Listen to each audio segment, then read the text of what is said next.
Hello மக்களே, எல்லோரும் எப்படி இருக்கீங்க? நல்லா இருக்கீங்களா? இன்றைக்கி என்ன வீடியோனா சமையல் வீடியோ தாங்க. இது வந்து சுண்டக்காய் குழம்பு. நம்ம வீட்டுக்கு பின்னாடி வந்து சுண்டக்காய் செடி இருக்குது. அதை வந்து போன வீடியோவில் நான் காமிச்சிருப்பேன். அதில் சும்மா ஒரு 2-3 இடத்துல வந்து காய் பிடிச்சிருந்துச்சி.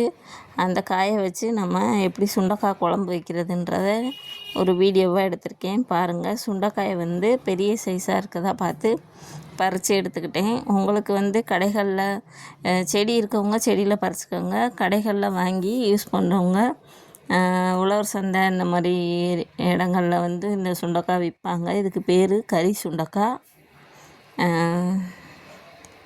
இதை வந்து நல்லா பெரிய சைஸாக பார்த்து நான் பிடுங்கி எடுத்துக்கிட்டேன். ஏன்னா வந்து இப்போ தான் அது பிஞ்சு விட்டு காய்க்குது. அதனால் ஓரளவு காய் தான் இருந்துச்சு. சரி, அதை வந்து அப்படியே ஃப்ரெஷ்ஷாக பிடுங்கி உங்களுக்கு வீடியோவாக எடுத்து போட்டுடலான்னு சொல்லிட்டு தான் வீடியோ எடுத்தேன். இப்போ வந்து வானலியில் எண்ணெயை ஊற்றிட்டு கடுகு தாளிக்கிறதுக்கு கடுகு கொஞ்சம் வெந்தயம் போட்டு அது நல்லா பொரி வந்ததுக்கப்புறம் கருவேப்பிலையை உருவி போட்டுக்கோங்க. இந்த கடுகு வெந்தயம் வெடிக்கும்போது யாரும் பக்கத்தில் நிற்காதீங்க, கொஞ்சம் தூரமாகவே நின்றுக்கோங்க.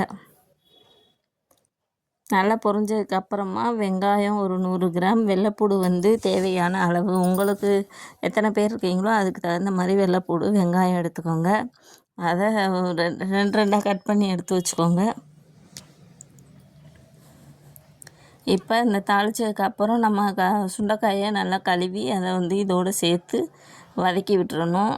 நல்லா வதங்கினதுக்கப்புறமா தான் மித்த பொருளை வந்து சேர்க்கணும்.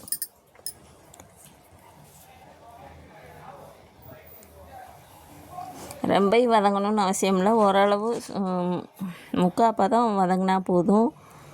வதங்கும்போது இந்த தோல் வந்து சுருங்கி இருக்கும் கொஞ்சம், அப்போ வந்து அதுதான் வந்து கரெக்டான பதம். இப்போ வந்துட்டு வெங்காயத்தையும் வெள்ளைப்பூடையும் அதோடு சேர்த்து நீங்கள் வதக்கிடுங்க நல்லா.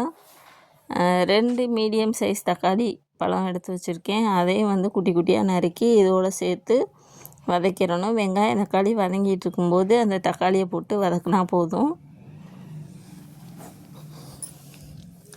இப்போ வந்துட்டு ஒரு லெமன் சைஸ் அளவு புளி எடுத்து வச்சுக்கோங்க. அதை நல்லா கரைச்சி வச்சுக்கோங்க. கரைச்சிட்டு அந்த திப்பியாக இல்லாமல் நல்லா வடிகட்டி அதையும் வந்து இதோடு சேர்த்து தக்காளி கொஞ்சம் வதங்கினதுக்கப்புறம் இந்த புளி கரைசலை வந்து சேர்த்துக்கோங்க.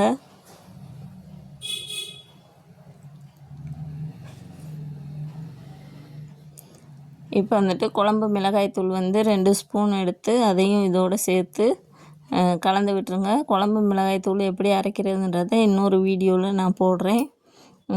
எங்கள் வீட்டு குழம்பு மிளகாய்த்தூள் கொஞ்சம் டேஸ்ட்டாக இருக்கும். அதை வந்து உங்களுக்கு தேவைன்னா நம்ம கமெண்ட் பாக்ஸில் வந்து கமெண்ட் பண்ணுங்கள். நான் வந்து அதை வீடியோவாக எடுத்து போடுறேன். இப்போ வந்து நம்ம தேவையான அளவு தண்ணியை ஊற்றி உப்பு போட்டு மூடி வச்சுருங்க. அது நல்லா கொதி வந்து வற்றினதுக்கப்புறமா இறக்கி பாருங்கள். நல்லா சுவையான சுண்டைக்காய் குழம்பு ரெடி ஆயிரும். இது வந்து நல்லா உடம்புக்கு நிறைய சத்துக்கள் இருக்குது. இந்த சுண்டைக்காயில் இம்யூனிட்டி பவர் வந்து அதிகமாகுதுன்னு சொல்கிறாங்க. அதனால் எல்லோரும் இதை வச்சு சாப்பிட்டு பாருங்கள். தேங்க்யூ.